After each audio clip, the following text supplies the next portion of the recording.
Pemirsa, Indonesia mengalami kontraksi pertumbuhan ekonomi hingga minus selama 2 kuartal berturut-turut. Namun hal ini tidak menjadikan Indonesia disebut mengalami resesi.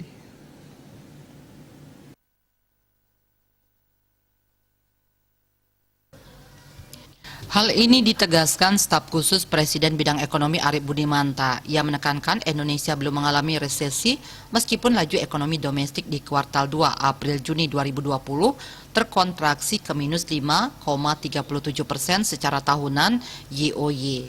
Sesuai konsensus global, resesi ekonomi adalah laju ekonomi negatif secara 2 kuartal berturut-turut dalam perhitungan tahunan YoY, bukan secara kuartal. Sementara laju ekonomi Indonesia secara tahunan YoY baru terjadi kontraksi di kuartal 2 2020. Adapun di kuartal 1 2020, ekonomi Indonesia masih bertumbuh di zona positif yakni 2,97% YoY. Arif mengatakan Indonesia masih berpeluang lolos dari ancaman resesi ekonomi jika pada kuartal 3 2020 laju ekonomi domestik bisa kembali bergerak ke zona positif seperti yang terjadi di kuartal pertama 2020.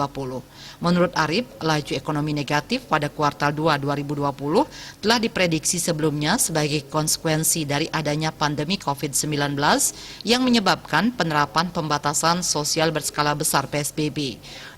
Di kuartal ketiga, Arif meyakini Indonesia berpeluang membawa laju produk domestik bruto (PDB) ke level positif setelah bergeraknya lagi aktivitas perekonomian dengan protokol adaptasi kebiasaan baru.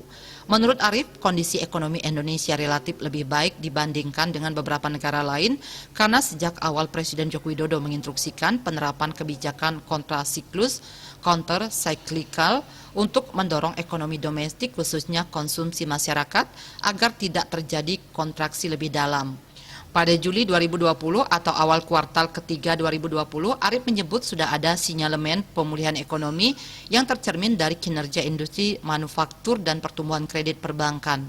Oleh karena itu, jika momentum pemulihan bisa terus berlanjut, maka di kuartal ketiga 2020 ekonomi Indonesia bisa segera pulih.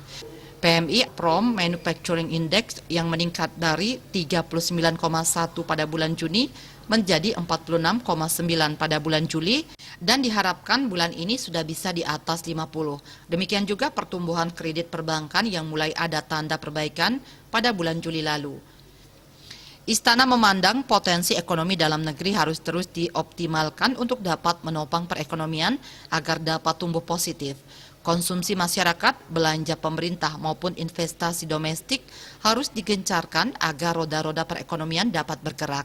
Stimulus yang ada dalam program pemulihan ekonomi nasional PEN segera dilakukan, bantuan sosial, program padat karya, bantuan pembiayaan, dan stimulus lainnya akan dilakukan dengan cepat agar masyarakat dan pelaku usaha segera merasakan manfaatnya dan Indonesia terhindar dari ancaman resesi ekonomi. Bali Post melaporkan.